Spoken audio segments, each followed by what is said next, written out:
boom, I'm not that anymore. Then at first you fight it. You're like, nah, I gotta get that shit back. Nah, I gotta. When you're champion, it's hard to look down. It's hard to look beside you. It's hard to look any other way. You're just looking this way. Defend, defend, defend. Who's the next guy? Defend. Who's the next guy? But then something magical happens, and then it's like, boom, I'm not that anymore. Then at first you fight it. You're like, nah, I gotta get that shit back. Nah, I gotta, you go into that in your mind. You go with that, you fight that fight. And yes, you can go out there and get it back right away, or you may fall short. But then you come to a realization like, oh, there's stuff over here. There's stuff there. That's why we're here. Oh, there's life there. There's money being left on the table. Exactly. You know?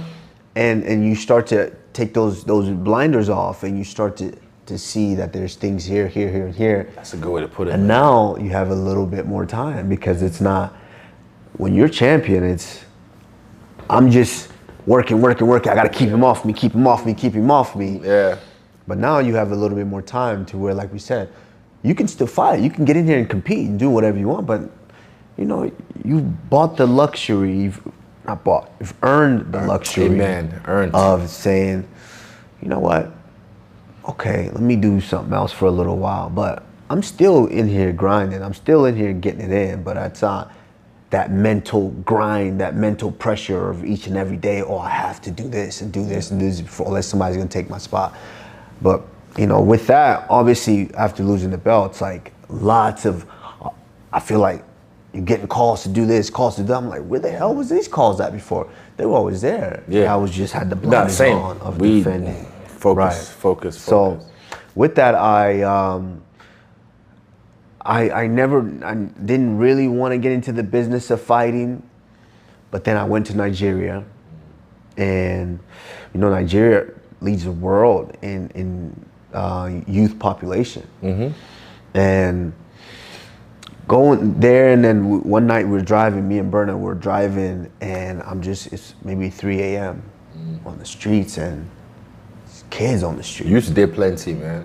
3 a.m. they still on the streets, hungry. Oh God, what's in your for us? Hungry, haven't eaten, looking for the next meal, looking for what's gonna help them, and then it's, you really think about it, the opportunities are not there for them. And so it really hit me hard.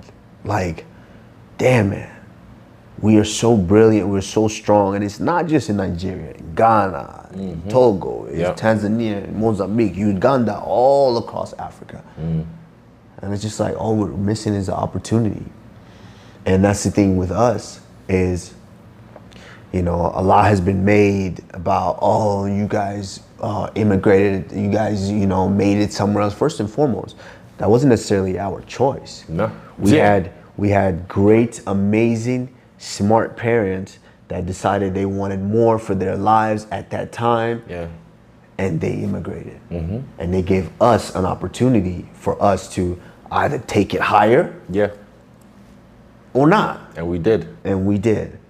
And so even with that, we still have the roots. So, those opportunities that we might have not gotten being there, like I see these young men and women not having, hit me hard. So it was like, okay, I want to build schools. But everybody does that already. Yeah. What are you going to do to make a difference? And then if they build the schools, how are you going to keep it going? Yeah. People don't understand that. It takes school fees, money and things to keep it going. How are you going to pay the teachers? How are you going to upkeep the schools and all of that? And so I was like, okay, supply water. Yeah, people do that. Of course, still do that. But what do I know? What place or what business do I know, am I involved in, that I can really use my voice to touch people? I like that. It's like, fight then business. A promotion, that came about. I had great partners in Ryan. It's for AKO? Yeah, it's for AKO, which is African Knockout. We had Ryan and we have Natasha, and it was a great, opportunity. They already had it kind of in the works, and they just needed me to come on board and help elevate it. And so I met with them, we sat, we talked, and looked at the landscape of things, and it's gonna be a battle, of course, because everyone thinks, oh, you get into the fight business, you gotta just compete with the UFC. No, we're not there to compete with the UFC. But at the same time, Africa is a continent that's humongous. Humongous. And so I got on board with them, and we've been building that thing now. It's still a struggle because, you know, the infrastructure like we have in some of these other countries, like here, UFC just goes to Miami, you have an arena, you have all of that there to just do that. So we have to kind of create all of that infrastructure ourselves. And so it's challenging, but we're building something great. Right now we have fighters from over 16 different African countries in our championships right now. So, man, it's been great. And we've only done shows in Nigeria so far. We've only done shows in Nigeria so far. We've had offers to go to Egypt. Yeah. We're looking at Morocco. We've had kind of offers from Togo, the country Togo. So there's and I know you know the Prince or King of Morocco as well. Yes, so you have and so my good friends from Morocco. You know, shout out to you know, the Zataya brothers. You know, Abu or Ahmed Omar, and so yeah, we have ties there. So there's possibilities, you know. But of course, the thing with me is I want to do things correctly. I want to do it right. I don't want to just go somewhere and oh yeah, we're here and still not know the infrastructure, how to set up properly, not how to do certain things properly. That's the one advantage that the UFC has so well. Doesn't matter where they go, they know how to just pick the cage up, put it. They know how to do it. They already know the setup. And so we're trying to really develop that to where we can go anywhere in Africa. And this is for us. Yeah. We build this up, and look at the guys starting to get the opportunity. We signed our first guy to the UFC this year, Josiah Musasa. Yeah, from Congo, and there's plenty more fighters. He looks really green, but very fucking special, like athletic, crazy. Yeah, but again, it's one of those things. I've said this, even the kids you're talking about on the street. When I was last in Nigeria, in the daytime, I see these kids and teenagers, and I'm like, this guy's lean, like just bricklayer. Motherfucker look like you. Oh yeah. Just doom.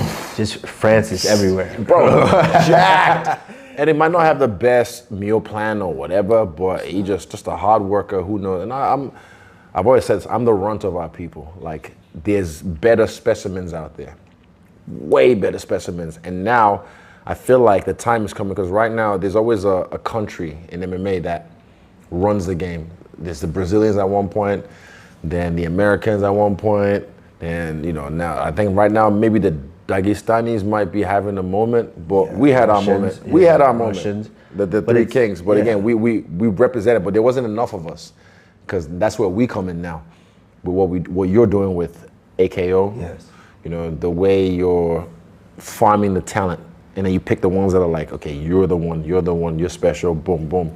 And then eventually, give it 5 years, I've said, give it a little while. Once the continent of Africa understands MMA and know that like football's not the only way to just make it out, and make it big, it's game over. Yeah. It's game over. I honestly believe, just because we don't have the pedigree like all these other guys, like the American wrestling or the Brazilians with the jiu-jitsu. We have Dambe, it's different. But eventually, when that happens, I think we'll literally take over the game. Yeah, I think a big part of that is representation. You know, representation is so important, because when you're growing, when you're getting into something, like I got into wrestling, I never knew anything about wrestling. I thought it was WWE. Yeah, me too. And I didn't know anything about it. And so once I got into it, and it was just, I was on a team where it was only 3 black kids on the team, where it was like, okay. And then you start to get a little better because you keep showing up every day, you keep training, you're trying to work hard.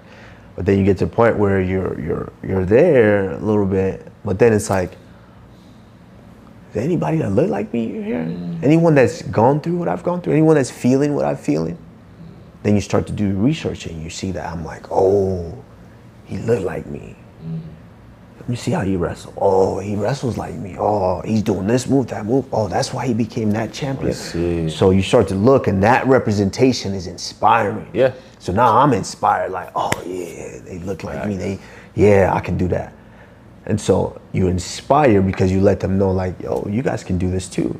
And that's why you see a country take off. Boom, just a surge of guys from there. Yeah. Because it's representation. We were the ones. Boom, us, and it's, we. Yeah. They know MMA in Africa now. Oh, now they do. Like, I was talking to you there, and I said my parents, when I first said I want to do MMA. And you want to fight? MMA. What? I can't think like that. Like, so for me, it was like there was no one from outside of the world Right. to see the blueprint. Like, you can be like this guy. So we had to pave the way. If you would have said, I want to be like JJ Okocha. I want to be Oh, my son. Bring the ball. Bring the ball. That ball. Let me show you back in my day. Yeah, so I was in the primary school with Okocha. Nah, but yeah, so we've paved the way now that kids can be like, I want to be like Kamaru Usman, you know. So they see like, oh, there's a path, there's a way you can go from a contender or like a newbie to a contender to a champion. But before that, we had to pave the way.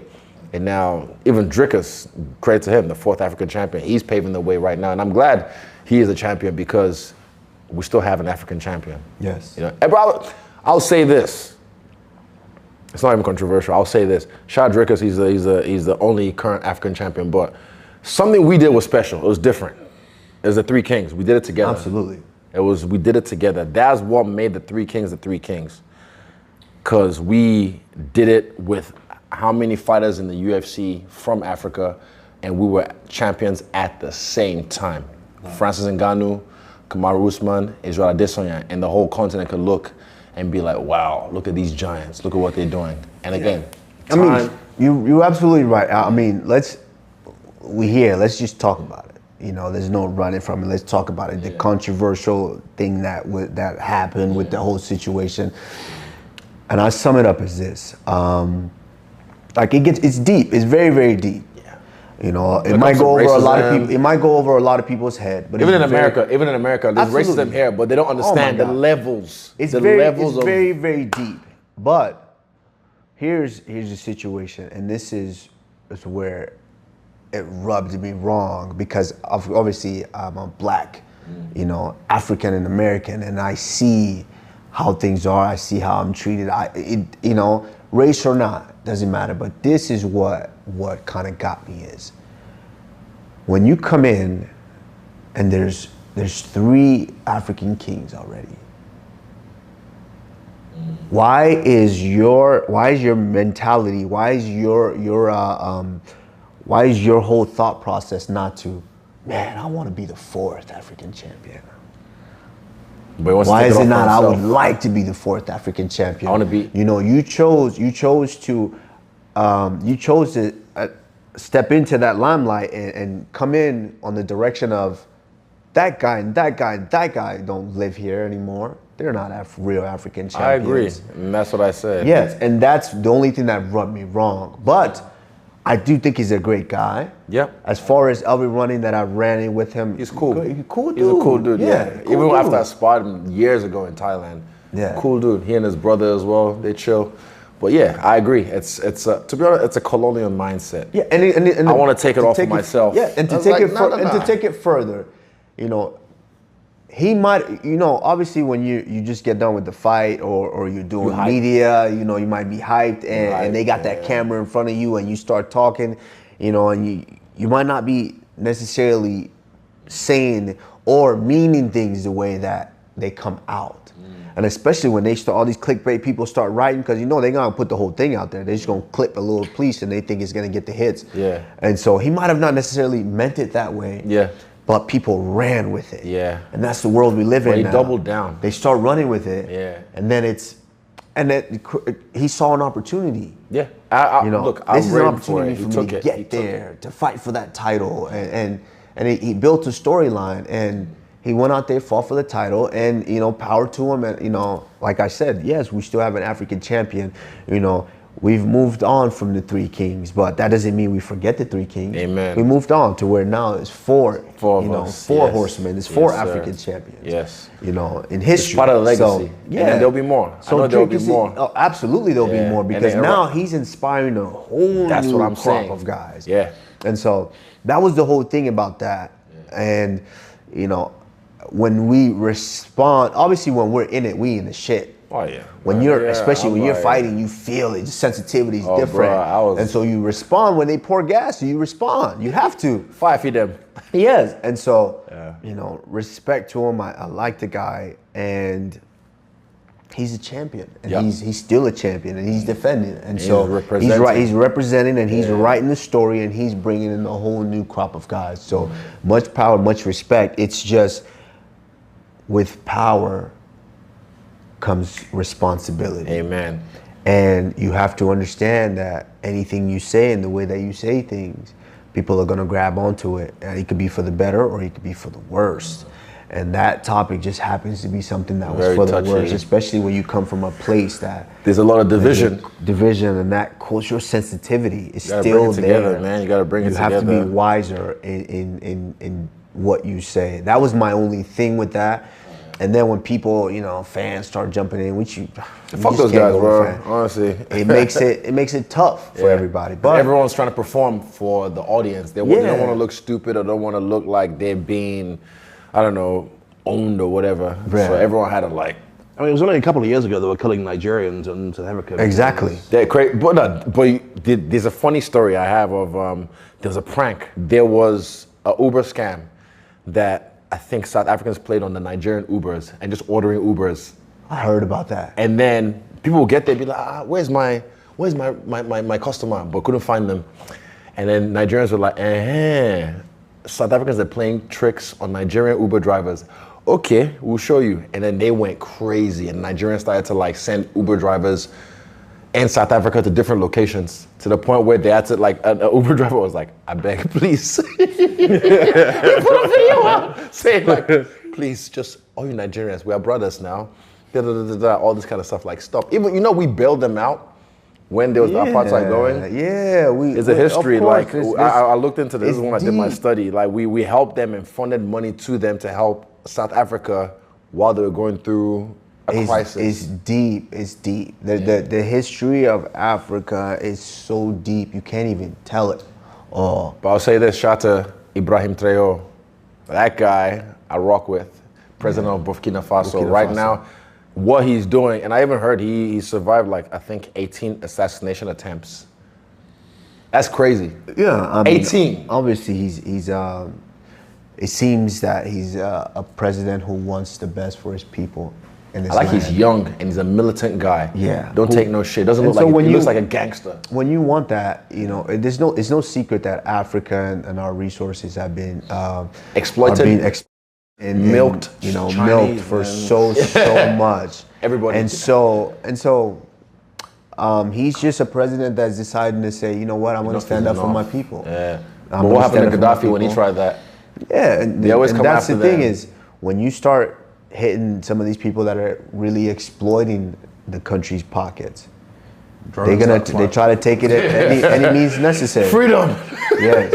And so, but you know, he seems like he really cares about his country. So, and that's the most important thing. Any president that's showing that they care for their country and they're willing to do everything for their country and the I people. wish there. Nigeria would be the same, man. That's it. But you know one thing you said is like the youth. There's more youth in Nigeria than anywhere in the world right now. And I feel like the youth right now, it just takes a few more years for them to get into power or get into the position where they can change things. And hopefully the Nepo babies don't carry on the tradition of their fathers and mothers and keep on milking around the country and going overseas. And like even during COVID, all these politicians in Nigeria they couldn't go to their London hospital or wherever.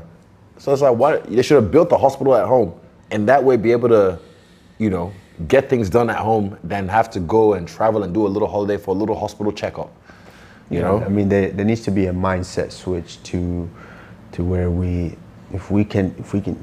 have definitely the resources to be able to do it. You got the mind. Yeah, We right, got leadership. the mind. Because it all starts at the top. Yeah. Let me ask you a question. Because I've not really heard too much about how did you and your family, you know, move and transition from Nigeria to America? What was the catalyst? Because, you know, we have our own one, but I've not really heard. Yeah. I saw his one on the countdown once. My dad was in the army, military, and but he wanted to school as well. Wanted to go to school, and so he came over here first, and being able to come here and go to school while in the military.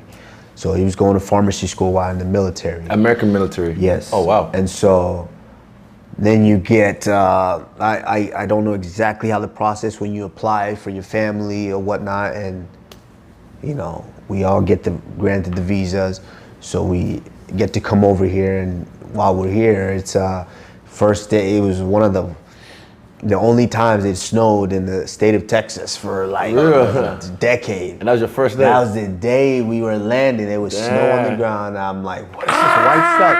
Oh, look at this white cold. Why is it cold? You know? So you come from, you go right into that. Talk about culture shock. Oh yeah, we definitely did that. Oh yeah, of course. Nice. Try that. It's nice. It's like what? Yes. And it's so nice. it was just a cultural shock to be able to do that. But that's what we mean. Like as a kid, you can only comprehend where you're at that time. And you can't really put sense or look back and see what's going on. But you know, those parents, I think I was around 8 years old at the time. Our parents, you know, I mean, shout out to them for being brave enough to be able to, if you think about it now, to just say, you know what, I'm gonna immigrate and move my family somewhere else. My dad moved to NZ first. I don't know how I'm gonna survive. I don't know how I'm gonna make this work, but I'm gonna make it happen. Yeah. And they did it. And now look where we are. We're thriving. We're Amen. looking here. You're sitting here to have this conversation. So How was school for you? Did you School was- because you would have come with a big thick Nigerian accent. Hello, yeah, hello. of course. So you know, we had to do the ESL program, which was kind of like What's you know, ESL? ESL is like English as a second language. But how are you ESL. treated by? Of course. You know, you have the bullies. You We know, were chased by bats say and hey, stuff, man. say It's bitch, traced by what? Cricket bats and Me. us, yeah. That's right. say Fucking hell. Say, hey, call her bitch. Say Yeah. bitch. You know, Yeah, they'll say hey, things like that. bitch. Yeah. Excuse me. Go to the Yeah. principal's office. It's like, did you used to ride Did something elephants bad. in your house? Yeah, of I'm course like, they would always say that. Oh, bro. Oh, no. The African booty scratcher, you know, yeah. Hey, all of that. not the booty scratcher. Yeah. Fucking hell. All of that. Yeah. So it's But look at the culture now. Look where we at. From African booty scratchers to last time I was in London, I remember this moment, and it's a snapshot of my head. I was in London in the club, right? And all these bare white girls around, and they are singing Davido to me. Like singing, rapping Davidos. And I'm just like, you don't even know the language you're speaking, but you're just singing the song and speaking Pidgin, speaking Yoruba. that's how big we are, right? But that's what I'm saying. Like from them shitting on us and like, oh, fucking this and that. And now we up here, we up, we living, we doing our thing. The culture is.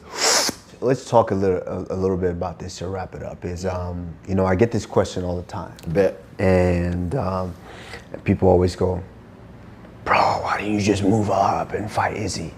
Why didn't you just move up and fight Izzy and try to get that second belt? Why didn't you just, and people truly don't understand. Like I'm like that, obviously why I'm involved with AKO right now is I don't care who it is. I don't care what sport it is. That guy's Nigerian. I already know who I'm going with. Amen. I don't know how or where it is. There's a pride, there's a dying pride in me. Even in a country that is so badly mismanaged like Nigeria, there's a pride that's in me. The moment I was in the UFC, I was holding that flag. Yeah. Immediately. There's that pride in me to where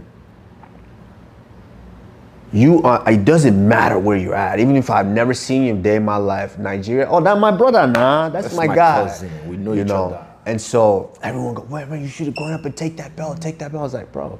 I know there'd it's be a lot of not pressure about it as well. About that. They tried, of course. But it's not, for me, I'm like, bro, it's not about that. You know, obviously we do what we do. We're champions. We're making money. And we're competitive. You know, and we're competitive. And listen, if it was a conversation to where they're like, hey, Okay, we have yeah, this 25 this million. 25 million. There was like, we hey, did Izzy. it like light today for free, Yeah, just for it's like, fun. Izzy, oh boy, 25 We million, talk don't go now. walk again. No. Okay, how about this? Okay. Okay. This off limits. Okay, cool. All Okay, I'll right, go after you all for right. this. Easy. Yes, let's do it. Okay, no oblique kick, no oblique kick. Yeah, hey, come on now. You know if you need to pay me. But it's, for me, it was just about, man, we were shining. Like I told you, I was there at your first UFC fight. I was there when you challenged for the title to win the first title, UFC title. So it was, for me, it was much more powerful, the fact that we have two Nigerian champions, and not just that, two African champions. And in the way that we were doing it, you have a completely different, it's like pick your poison. Yeah. You have your completely different style, your completely different flair, Yeah. you know, in the way that you do it, that you come out, that you put it together. Completely different style of striking. Likewise. To where it's like Adamu, he was saying Yeah, today. oh, bro. You know, it's question marks, man. I was like, you know, he was throwing them like maybe like 90%. I was like, whoo. A couple caught me on the fucking on the forehead. Like I was like, okay, bet. He will give you a haircut with his man. But like, it's damn. you get to pick. Now Yeah. he has two different guys, role models to pick from. Like you were saying today. Exactly. Yeah. I want you to watch it is one of his fights. Bet. You know, and just kind of tune the guy up, because you can't get past him kicking you. Yeah. He kicking the guy, tune the guy up, and he gets done, and Do something crazy. See. look, he did it just inspiration. Yeah. And so it's stuff like that makes me feel so good, because it's like, Pride. man, Yeah. you Not even have me. a completely different style for them to choose from. I remember when you were fighting for the belt, Tyron Woodley, and then I can't remember what press conference I was at, and someone asked me, said, "Oh, do you wish Kamaru?" I don't know if you ever saw this. Like, does a part of you wish Kamaru loses just so you can be the first Nigerian champion? I was like, "Fuck no!" But again, I don't understand what people. That's like, what kind of mentality do you have? It's like you're wishing bad on your brother just so it can be you. I'm like, no. And I said this already. When you win, I win. Absolutely. When I win, you win. And we win together. They don't understand that. That's the thing, because they've never been in that position.